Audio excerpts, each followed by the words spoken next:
Good morning, everybody. How we all doing today? February 15th, taking action. Are these extravagant promises? We think not. They're being fulfilled among us sometimes quickly, sometimes slowly. They will always materialize if we work for them.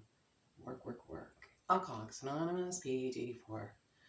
One of the most important things AA has given me, in addition to freedom from booze, is the ability to take right action.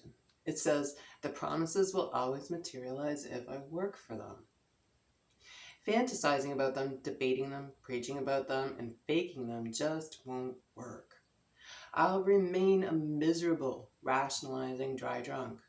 By taking action and working the 12 steps in all my affairs, I'll have a life beyond my wildest dreams. And that reminded me of a few readings here. Readings. I'm going to get to one.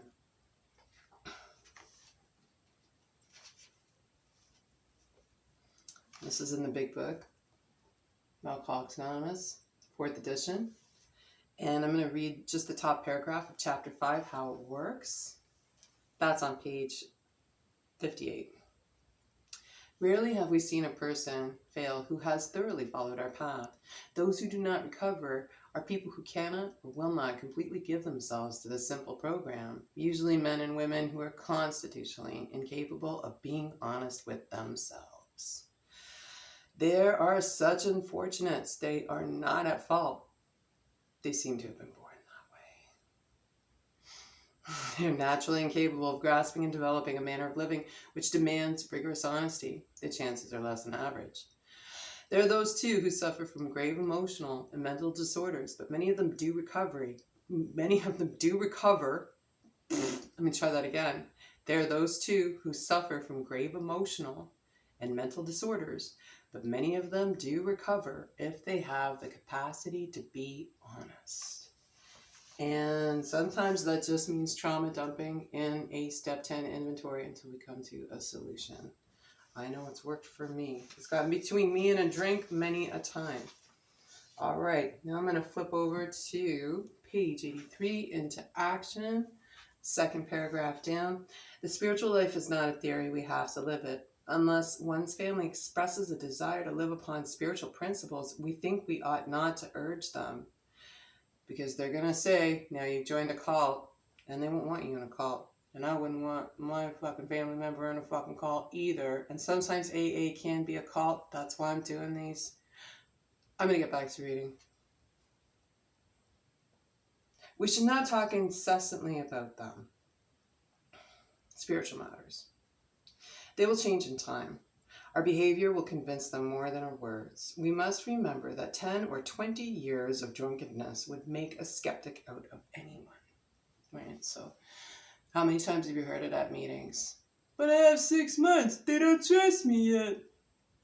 I actually heard that in a speaker tape that I'm going to post in the link in the description box below. There may be many wrongs. There may be some wrongs we can never fully right. We don't worry about them if we can honestly say to ourselves that we would right them if we could. Some people cannot be seen. We send them an honest letter, and there may be a valid reason for postponement in some cases, but we don't delay it if we can. We don't delay if it can be avoided. We should be sensible, tactful, considerate, and humble without being servile or scraping. As God's people, we stand on our feet. We don't crawl before anyone. We don't. I know I don't have to, but if we are painstaking about this phase in our development, we will be amazed before we are halfway through. We are going to know new freedom and a new happiness. We will not regret the past and wish to shut the door on it. We will comprehend the word. I think it's going to be serenity on the next page, but I don't know. The word serenity. And we will know peace. No matter how far down the scale we have gone, we will see how our experience can benefit others. That feeling of uselessness and self-pity will disappear. We will lose interest in selfish things and gain interest in our fellows. Self-seeking will slip away. I was expecting a reward. Our whole attitude and outlook upon life will change. Fear of people and economic insecurity will leave us. We will intuitively know how to handle situations which used to baffle us. And we will suddenly realize that God is doing for us what we could not do for ourselves. I think it's going to be these extravagant promises. What do you think? Are these extravagant promises? We think not. They are being fulfilled among us sometimes quickly, sometimes slowly, but they will always materialize if we work for them. And with that, I want to say thank you so much for letting me do a little bit of service today. If you're looking for a few more If you're looking for a few more recovery resources, just check out some of the links in the description box below. Like and subscribe if you want more content from this channel. And with that, I'm going to wish you another 24 hours of continuous sobriety and take another 24 for myself. And I also wish you a very good day. Bye for now.